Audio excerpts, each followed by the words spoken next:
మనిషి అణువును చీల్చగలిగాడు, డిఎన్ఏని చదవగలిగాడు, అంతరిక్షంలోకి యంత్రాలను పంపగలిగాడు. కానీ తన ముందే జరుగుతున్న నాశనాన్ని ఆపలేకపోతున్నాడు. ఇది అజ్ఞానం కాదు, తెలిసే చేస్తున్న తప్పు. ఒకవైపు యుద్ధాలు, మరోవైపు చమురు కోసం పోరాటాలు, ఇంకోవైపు వేడెక్కుతున్న భూమి. ఇవి మూడు వేర్వేరు సమస్యలు కావు, ఇవి ఒకే నిజానికి ఉన్న మూడు ముఖాలు. ప్రపంచ చమురులో 5వ వంతు వెళ్లే మార్గం హర్ముజ్ దగ్గరే యుద్ధం మొదలైంది. రోజుకు 20 మిలియన్ బ్యారెల్స్ వెళ్లే హర్ముజ్ ఇప్పుడు ప్రమాదంలో ఉంది. ఇదే సమయంలో భూమి ఉష్ణోగ్రతలు చరిత్రలో ఎప్పుడూ లేని స్థాయికి చేరుకున్నాయి. 1.5 డిగ్రీల గీత దాటిపోయింది. ఇన్ని హెచ్చరికలు కనిపిస్తున్నా మనిషి మారటం లేదు. ఇంతకీ మనిషి సమస్యలను పరిష్కరించే జీవా లేదా సమస్యలను సృష్టించే జీవా?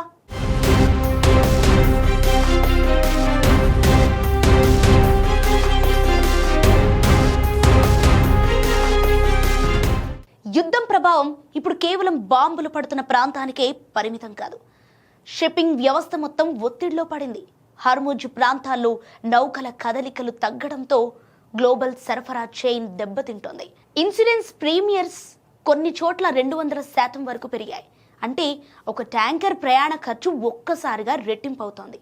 అదే ఖర్చు చివరికి ప్రపంచ మార్కెట్ పై పడుతోంది. ఇక్కడ మరో పెద్ద ప్రమాదం సముద్ర కాలుష్యం. ఒక పెద్ద ఆయిల్ ట్యాంకర్ దెబ్బతింటే లక్షల టన్నుల చమురు సముద్రంలో కలిసే ప్రమాదం ఉంది. శాస్త్రీయ అధ్యయనాల ప్రకారం ఇలాంటి సంఘటనల ప్రభావం 10 నుంచి 30 సంవత్సరాల వరకు కొనసాగుతుంది. పగడపు తీగలు పూర్తిగా నశిస్తాయి. చేపల ఉత్పత్తి తీవ్రంగా పడిపోతుంది. సముద్ర ఆహార గొలుసు కూలిపోతోంది. అంటే ఇది కేవలం పర్యావరణ సమస్య కాదు, ఆహార భద్రత సమస్య కూడా. ఇది జరుగుతున్న సమయంలో భూమి పరిస్థితి కూడా ప్రమాదకరంగా ఉంది. గత దశాబ్దంలో నమోదైన ప్రతి ఏడాది అత్యంత వేడిగా ఉన్న సంవత్సరాల జాబితాలోకి చేరింది. 2024లో ప్రపంచ ఉష్ణోగ్రతలు ప్రీ ఇండస్ట్రియల్ స్థాయితో పోలిస్తే 1.5 డిగ్రీల కంటే ఎక్కువగా పెరిగాయి.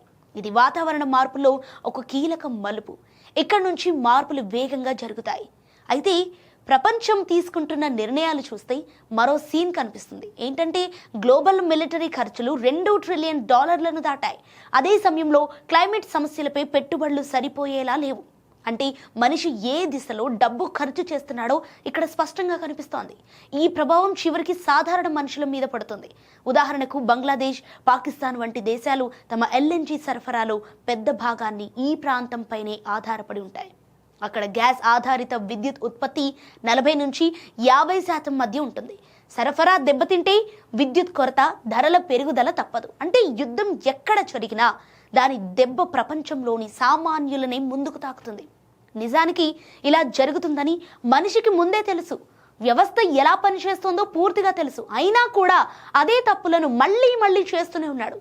ఇది ఇలానే కొనసాగితే స్టీఫెన్ హాకింగ్ చెప్పినట్టు మనిషికి భూమి కాకుండా మరో గ్రహం నీడ కావాల్సి రావచ్చు.